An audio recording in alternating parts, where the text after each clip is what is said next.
Bo, what are we talking about today? Yeah, good question. Again, I think, we can continue having the conversation on gentrification of the race conversation. We done went skin deep.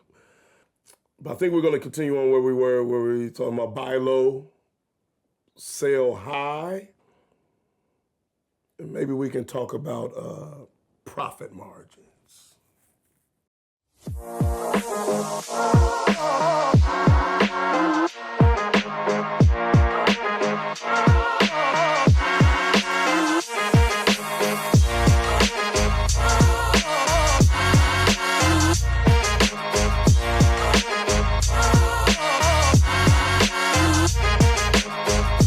3, 2, 1. Greetings, family. Thank you for coming out and spending your time hanging and banging with your brother once again. This is Antoni Bo. Welcome to the Antoni to Bo Show. Coming to you from the Granger Estates, hanging out, talking about the ways of life, race, cultural awareness, and ultimately self-awareness and how it applies to your individual life, and then serving the collective. We want you to like, share, and subscribe. Get to your YouTube. Do all that. Comment. Lay down your comments. Talk back to me, man. Lay down your comments. Got people watching, but we want you to lay out your comments. Talk back. This is a community conversation. So talk back to me. Also, go to your podcast where you hear and listen to your podcasts, your Spotify's and your Apple Music and your, Amazon and, all that stuff, whatever it's called. Go to that. Go to on your phone. I think I found it. You can go on your phone. You have an app and it says podcasts. And you can tap that app where it says podcasts. And you can just type in the bar, the Antoni to Bo Show. And it'll pull up the podcast. And then just press play. You know what it'll do? It'll keep it on repeat because I don't know how to shut it off on my phone. But it just keeps repeating. But that's all right. Because guess who needs this knowledge too? And to hear it and have it recycled moreover. Me. So it's good for me to hear. Do you know I'll be listening to my own podcast? Who listens to their own podcast? Me. When I'm speaking it, yeah, I'm speaking it, but I also got to hear it. Well, I can help serve me. You ain't the only one that get to eat this good food. I'm hungry too. And I want to eat also. So continue to taste this food by listening with your ear, that we may continue to grow and be nourished together. If you remember last episode, we were talking about how gentrification works, and when people want to jump in and invest in the race conversation, usually they tap in by buying low and selling high. Buying low and selling high. So usually when they come in to buy low, they have to, present a aesthetic or a affront or a look to the property. Because really they want all of the increase to themselves, but they have to attract your eye. So they do some cosmetics on it, like you get your, your little trees and then you're like, wow, looks like it's in the Japanese gardens. Look at the yard, right? And then it costs it $5,000, then they raise it up to $500,000 on you. And then slap, sold. Next thing you know, you just got cosmetics, but you don't got the real thing. Well, that's what we're talking about with the buy low. The investment within this conversation to get the real thing, you're going to have to save up your coins in the bank. You can't buy this discounted. You have to invest your energy, you have to invest your spirit, your motivations, your experiences, your transparency. You have to invest all of it, packaged in all your experience. You have to invest this into the conversation. And to do it right, it cannot be done with cosmetics, because those who have lived it, we know when we're looking at a cosmetic flip. We know when we're looking at a cosmetic flip, like, man, that ain't worth $500,000. That's a phony. We know how to tell phonies. Tonight, what we're going to do, we want to talk about how society have used skin to cause this flip. They have used skin. Or let me say it like this. We're going to equate skin to dirt, okay? We're going to equate it to dirt, but dirt needs fertilizer to help enhance it. And so what we have in America, we have a lot of folks, because they have been trained in the construct of race, to look at the dirt, but we're lacking much fertilizer. And because it lacks fertilizer, I'm telling you, that's why that flip is not worth $500,000. The fertilizer is not there. What is the fertilizer? The lived experience, the nuance, the things that you don't even have to be looking. You just kind of got eyes in the back of your head. You can just feel the sense when it's off. We used to say this, moreover, in the neighborhood we grew up in. We used to say we could feel danger. We can feel danger. You know, our sensibilities was so diverse across its potentials, from good to evil. We can feel like when the pendulum, when it's swaying itself to which side, we could feel it. Now, I'm here to say that's not no unique thing to the neighborhood. Actually, that sensibility is in everybody who's living. It's just, do you put fertilizer on it and allow your experiences to bring it out? For example, I'll give you a quick example. I have 3 grandchildren. I got a granddaughter and I got 2 twin grandsons. And my youngest grandson, even though he's a twin, he's the younger of the twins. He's almost 5 feet tall. He's 8 years old. And he's about at 5 feet tall.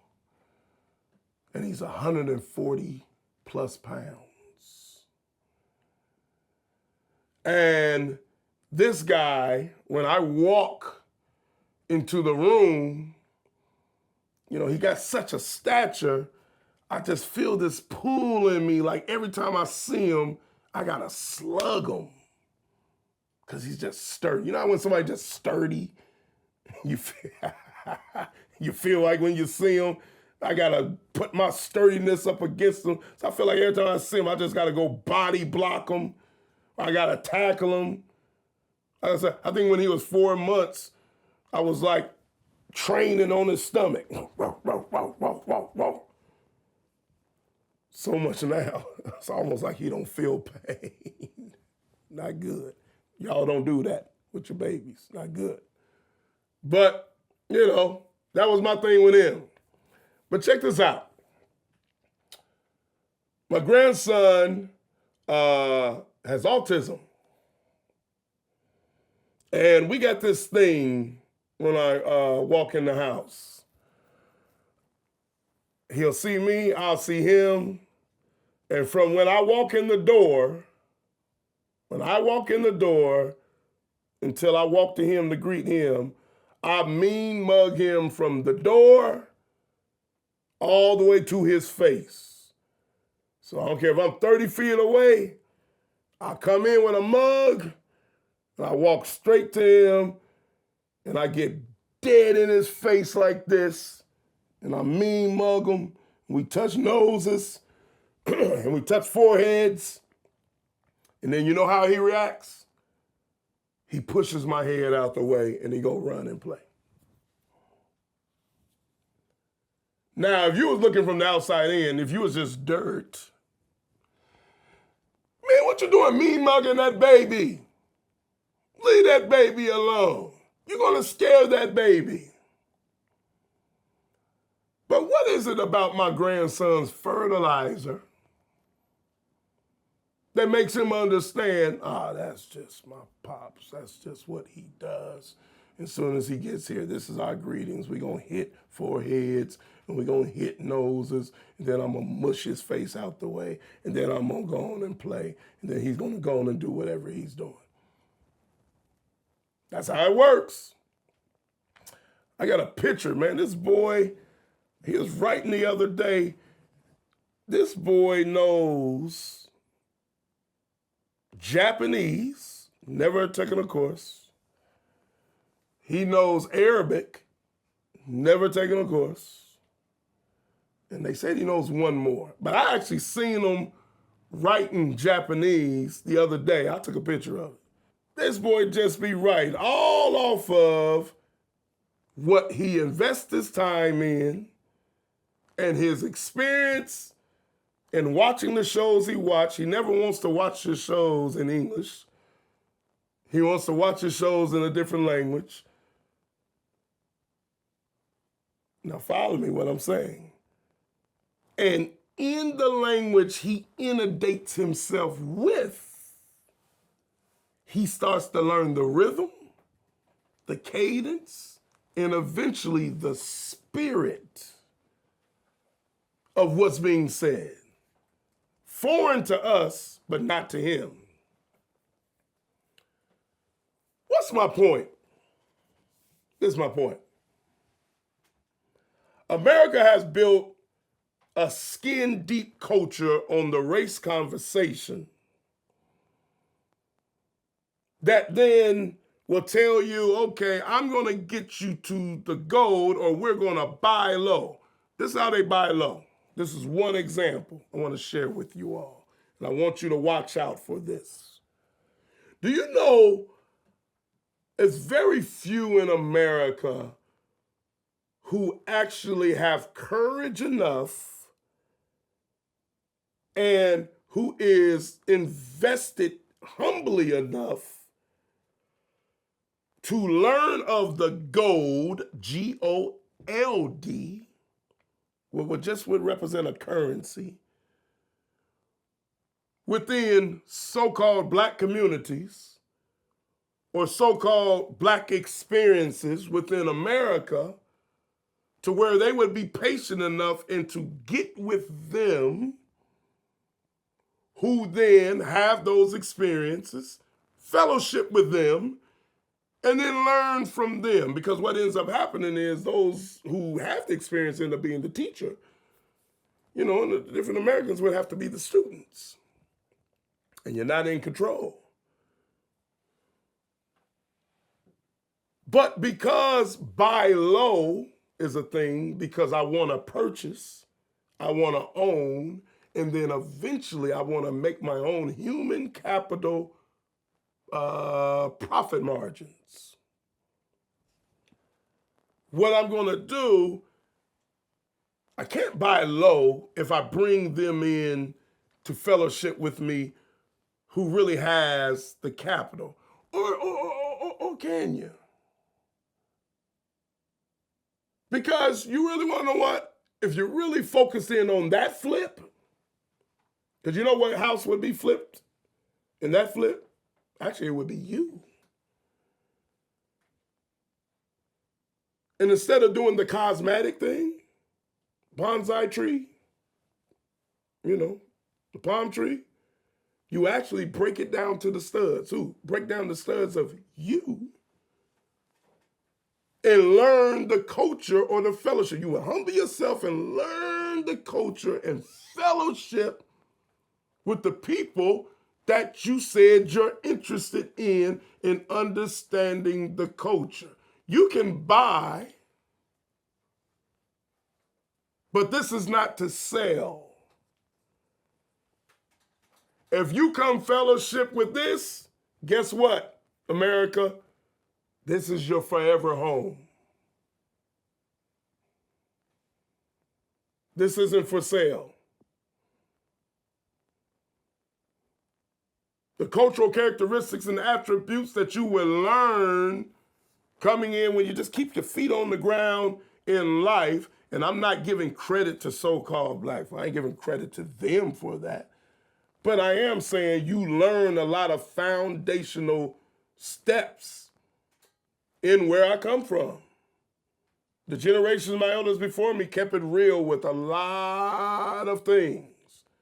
And they introduced the faith in a lot of things. And you learn a lot of life experiences and how to, reflect it on yourself. And then, you go through your learning, trial and error. And what I learned, like I told you before, my grandparents was born in 1912. So I'm literally sitting here before you 2026 and literally have 100+ years of experience flowing through me by listening to their fellowship and then adding it to my own. And I would never sell that. I'm buying it through my humility, and I'm never selling it. In that, I can transfer it.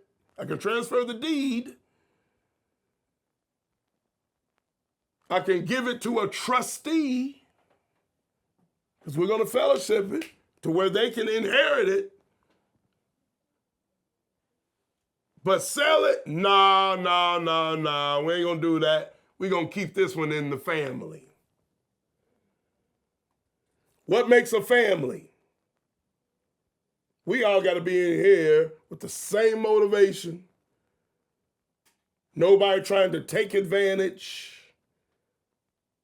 Nobody trying to, get rich quick schemes. We got to really take our time and invest and understand what is the value of human capital from a cultural standpoint. You hear what I said? From a cultural standpoint, listen. Yeah, I know they jump high. I know they run fast. I know they sing well. I know they dance good. That's just the physical part. It's more than that. Because really when you buy, you should be invested. You should be willing to buy high, because that's going to give a testimony of how do you feel about your own life. Because you're only coming to invest to become and integrate your own life and to invest and become family amongst that culture and see how it moves in likeness with your own. And that you may learn more about it and it can learn more about you, because you're really pushing your whole life into the middle of the table. And that's what you're using for purchasing power. You are using yourself for purchasing power. In my experience, I can tell you this. In the black community I grew up in, it was very simple. If anybody came into that community that don't live in that community, all they had to do was show that they were there to really fellowship. And if they were there to really fellowship, of course you come in there bright and light, and everybody dark, you're going to stand out. But if you came and showed that you're there to fellowship, they love you. They love you to death. You get your pass everywhere. You get invited to everything. They just want to make sure you are not there trying to take advantage and do a quick flip. You're really invested in the family home. Not a quick flip artist. Walking in there with the cosmetic behavior, but not really invested in the spirit of what makes a house a home.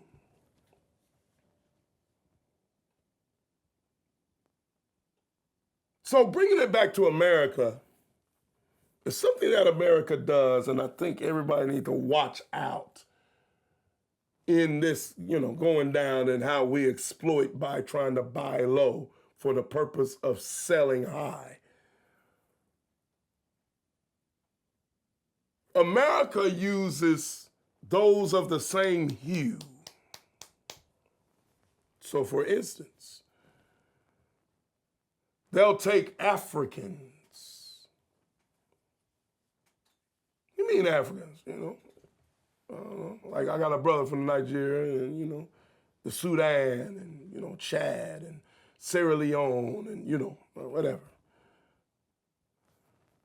Now remember, they're looking to buy in a certain neighborhood, which hence that neighborhood would represent a culture.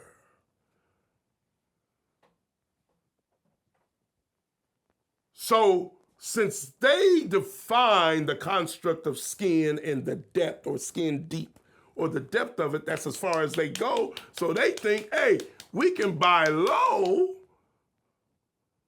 by fellowshipping with someone who has a similar darker hue.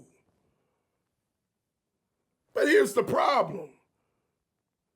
Yeah, you're going after a darker hue dirt, but you're not really tapping in with the fertilizer. If that brother and sister comes from Africa, wonderful. They have a life plight, they have an experience, wonderful. That's what their experience is, where they're from.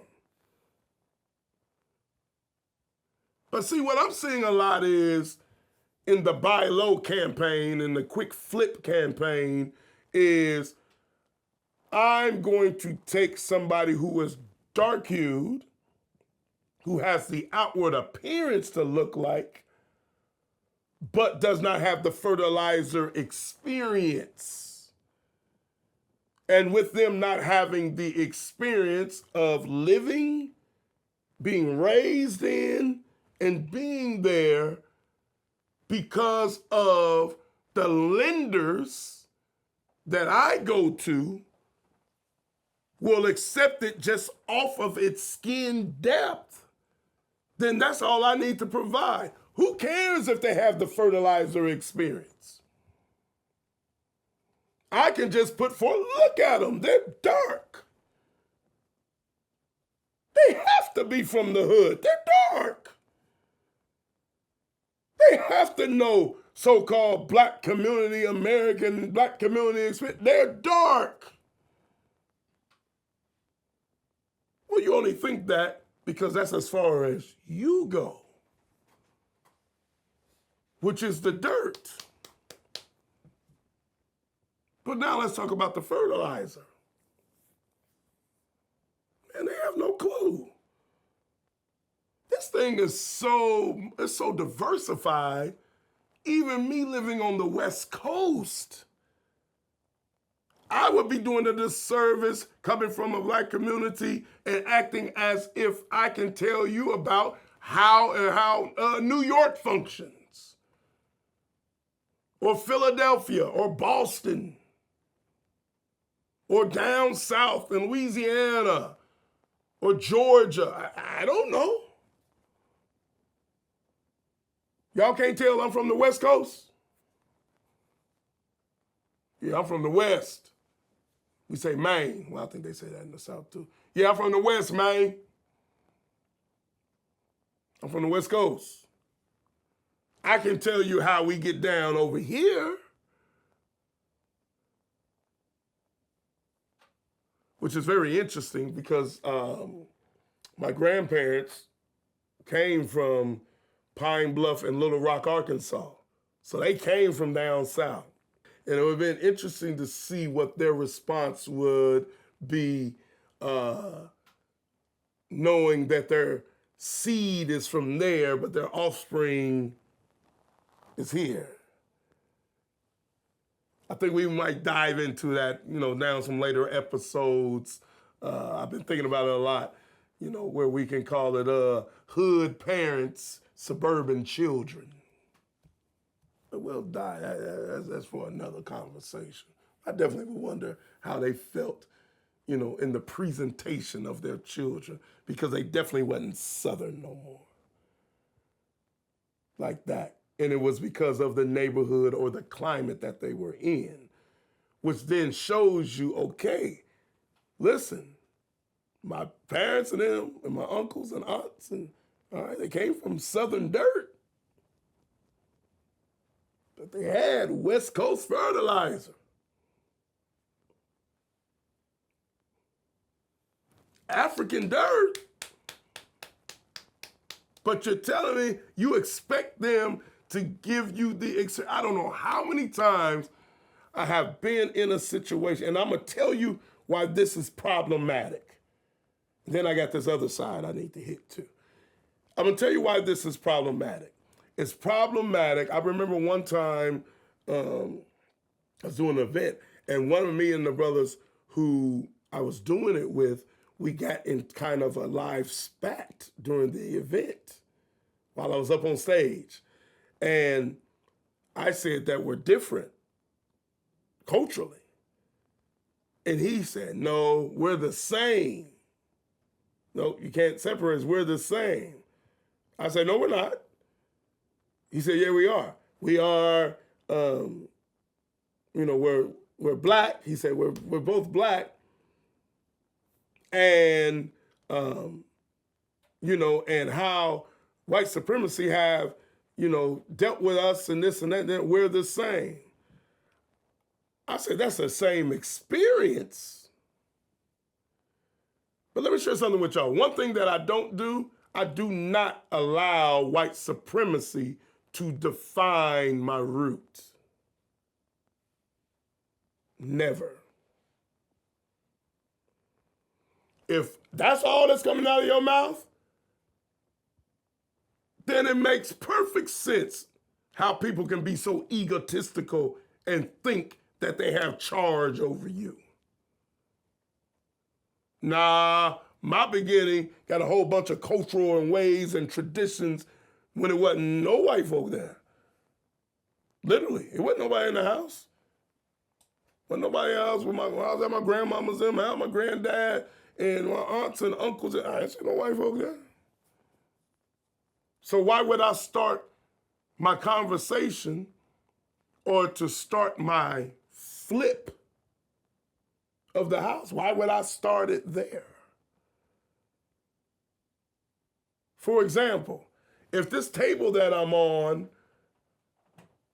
was touched by everybody after they was outside in the rain building mud houses and mud pies and throwing them at each other, and then this was a brand new table and everybody came in and they started putting their hands on the table,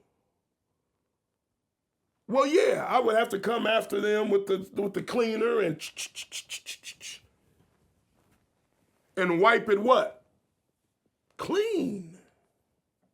Y'all hear that word? I'm saying it again. Their hands is dirty. Then I got to come with my little stuff and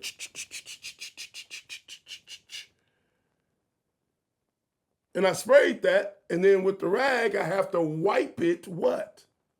Clean. What lesson did you just learn? I can't define that table by all those muddy handprints. I got to define the table off of why did I go get that spray and then I start wiping. And when I started wiping, what was I doing?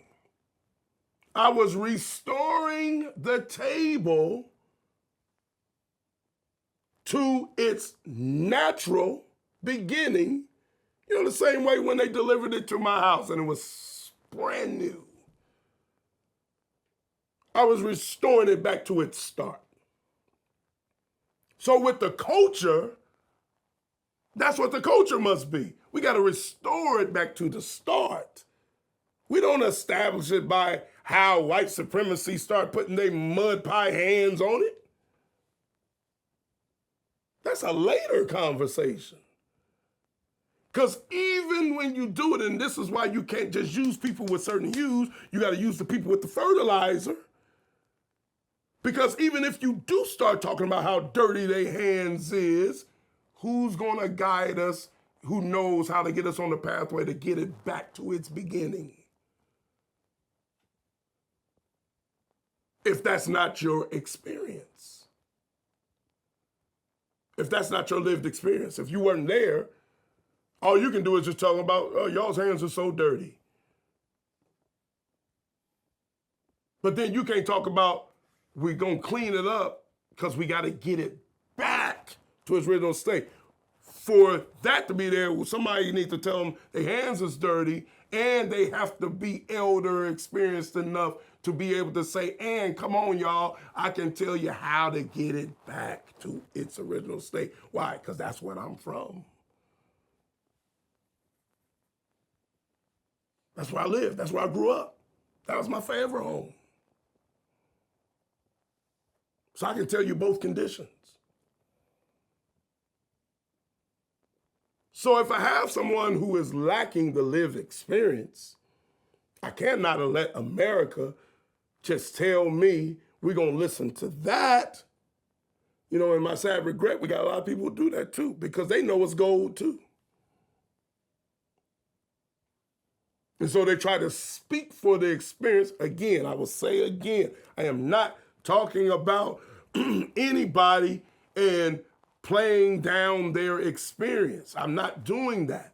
But what I am saying is just speak from your experience. Because what we have a lot of people doing, we have America buying low. And what they're doing, they're playing the role of ventriloquist and they're propping skin-deep, hued folks on television and in front of mics, and they're having them speak, and because their fertilizer ain't from this, their experience is not from this, they can easily speak like the quick flip master. The flip master? The one that ain't invested in the conversation they talking about being their forever home. They just want to flip it quick and make a profit margin. Yeah, them. Seems like every time I turn around, I'm looking at some little black conservative podcaster talking down on the house, bringing down the value on a house as if you cannot identify the mud and then go get the cleaner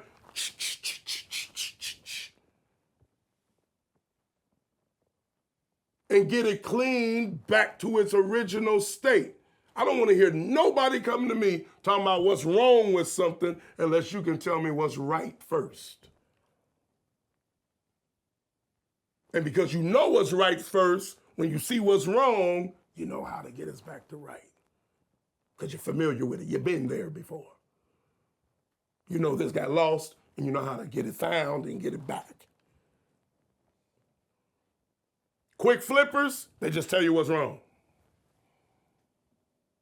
Why they doing that? Look, man, I gotta let that property value go down, man. You know, because really we gonna buy it all up, and you know, we gonna let that go down. Like that. No, yep, it's low. Look, it's dropping low. It's dropping low. Y'all ready? Y'all ready? You know we don't got too much coins in our pockets, but y'all ready? Y'all ready? Because it's about to go real low. We keep on coming with these ideologies and this narrative and rhetoric. It's gonna bring it down low. Yeah, it's gonna bring it down low. It's low enough now. All right, here we go. I'm ready to buy.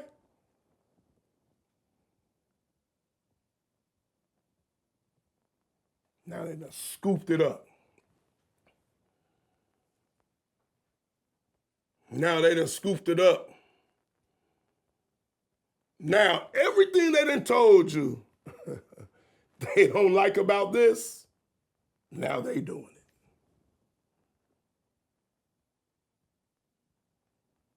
Everything they told you and why this is bringing the property low, it's the same thing they're mimicking it now to make it back high.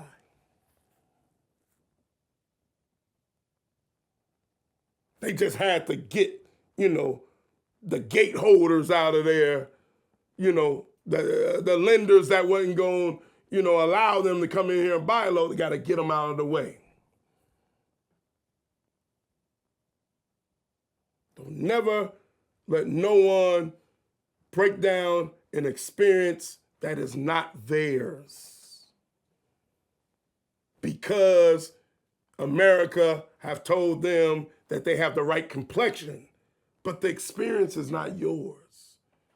It's the same thing I'm seeing a lot with mixed folks now. That's what we would call mixed, like black and white folks. Same thing.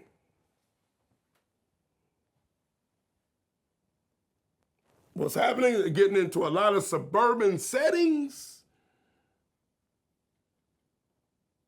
and being the only, a lot of times, person that has a darker hue, and because they have a darker hue, now they start to speak as if they're speaking for the experience, as if they're speaking fertilizer talk. But in their reality, you know, a lot of times, and again, I'm not dissing nobody, let's just talk reality. In their reality, that mixed person was raised by a dear white mother.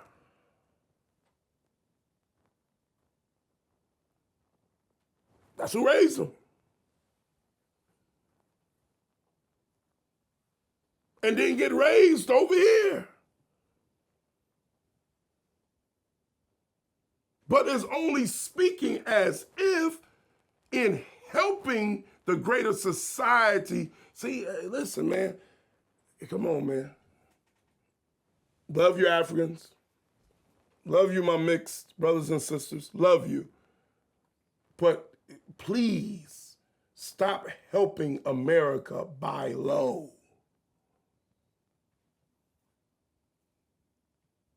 Don't do it.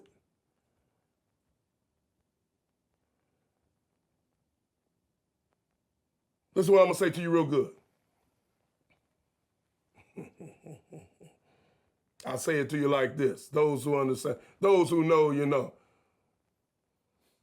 In this house, there's many mansions, proverbial. You know what that means? Everybody's welcome. So we want this house to be our forever home. For it to be our forever home, everybody who walks in the door, remember how you're invited in? You just got to be there to fellowship. And if you're there to fellowship, you got a room in the home. This is our forever home. This is not for flips. We ain't flipping nothing. Everybody who walk in fellowship, you got a room. Well, don't you have to just be black? Nope. It's for everybody. And I hope I would deal with any other culture, and if I just come there with a pure sincerity, they would receive me in just the same.